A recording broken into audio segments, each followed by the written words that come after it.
Hi everybody. So this episode wanted to talk about one of my favorite cartoons growing up as a child, and that would be Transformers. So Transformers was an 80s cartoon that consisted of two warring robot factions. You had the heroic Autobots and you had the evil Decepticons. So this cartoon lasted for about 4 seasons, but in particular what I want to talk about is the movie. There was the Transformers animated movie that was released back in the 80s. Now, this movie served as a bridge between season 2 and season 3 of the animated series. So that's where the Transformer movie would fall in the animated series timeline. Now, to give you a brief summary of the movie takes place in the year 2005, and the Autobots are trying to take back their home planet from the Decepticons. So the Decepticons have a slight edge in this ongoing war between them and the Autobots. So in the cartoon, the battle between the Autobots and the Decepticons goes from their home planet Cybertron to Earth. And then in the process of that time, they're battling back and forth, of course. And then the time comes with the movie where the Decepticons get a slight edge in the battle by taking over Cybertron. So at this point, as you go into the movie, we see the Autobots trying to mount a comeback to take back their home planet. And in the process of the movie, given that this wasn't TV, in the case of this being a movie, they were able to do some things that really shocked you as a kid. So when you saw this movie, so you really didn't expect to see certain characters get killed off in this movie. We've seen them on the cartoon itself, getting shot down, but they would bounce right back. But in this case, with the animated movie, that wasn't the case for certain Autobot characters. So, for instance, you had a scene where the Decepticons hijacked an Autobot ship heading toward Earth to Autobot City. So there was a scene where Megatron transforms into his gun form, and then one of the Autobots' brawn is shot. Now, a lot of Transformer fans out there really debate what happened with that. When you look at when Megatron shot Brawn, Braun was basically shot in the shoulder, and everybody's wondering how could a robot be killed from a shoulder shot. And no matter how many times I've looked back and rewound on that scene, it's basically like he just got shot in the shoulder and just fell to the ground. Then you had the other Autobots, Prowl, getting shot by one of the Constructicons, and we just see his face just basically heat, fire, and just coming out of his face, and he just falls to the ground. Then we see Ironhide and Ratchet, meet their demise, especially Ironhide trying the last second effort to try and stop the Decepticons, but we see how Megatron takes him out.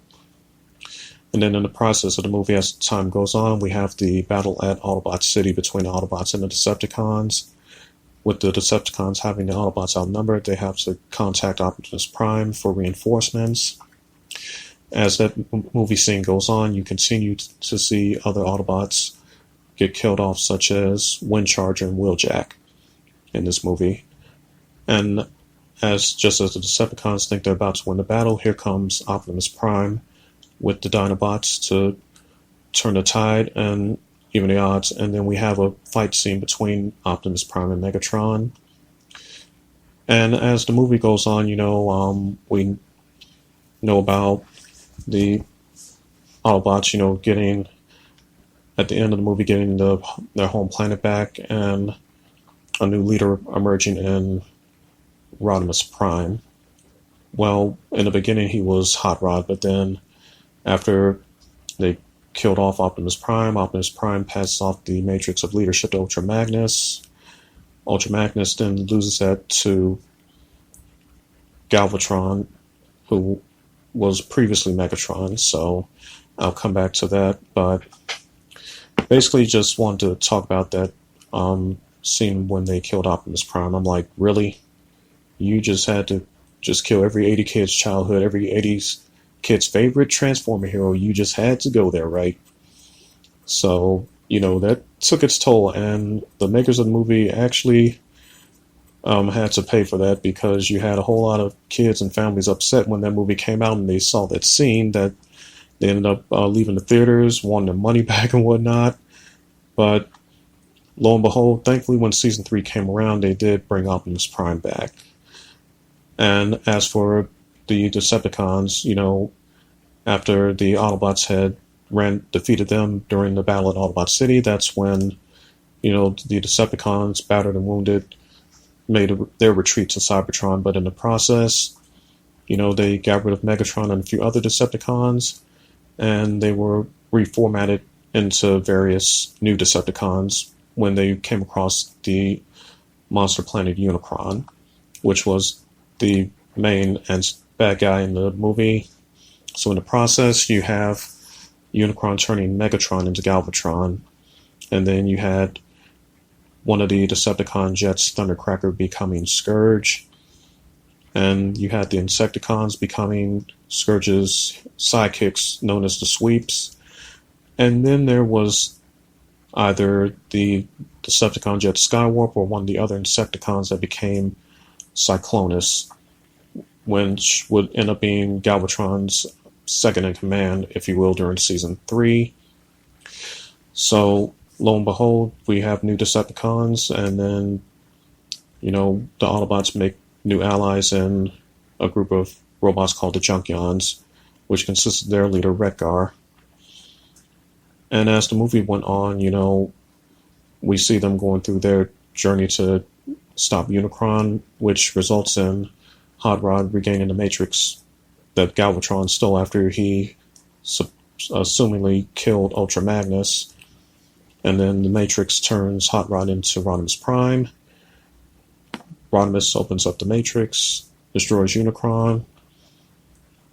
The Autobots get back Cybertron, and then the movie ends, and then that's the lead into season 3. But that was the thing about that movie. It was one of the movies that just shocked and surprised kids in the 80s. If there was one movie that any of us, one scene that made you cry, was that death scene from when Optimus Prime died in Transformers the movie. And, that's one of the reasons that when Hasbro did G.I. Joe the movie, originally they had wanted to kill Duke off. Duke was one of the main characters on G.I. Joe, but they had to go back and re-edit that scene after the backlash that happened after Optimus Prime was killed in Transformers the movie. So they learned their lesson from that and was able to save face with the last-second editing for G.I. Joe the movie. So, again, they learned their lesson off that. But, again, the backlash that they suffered from that movie. But Transformers movie ended up becoming, a cult classic, collector's item for anybody that's a Transformers fan that would like to have the movie to their collection, which I am. I do have the animated series and the animated movie, as well as the Michael Bay films in my collection. So, Transformers fan as well. And I've always loved the Transformers series. And, just a great movie to watch growing up, and then just a big fan of the series as well. So, it was one of my favorite cartoons of all time, still is to this day. I will always say that's one of the greatest cartoons of all time. I know that's going to be up for debate with a lot of people, but hey, I'm ready to debate and talk Transformers anytime. So, that's all I have to talk about on today. So, God bless you guys. Take care.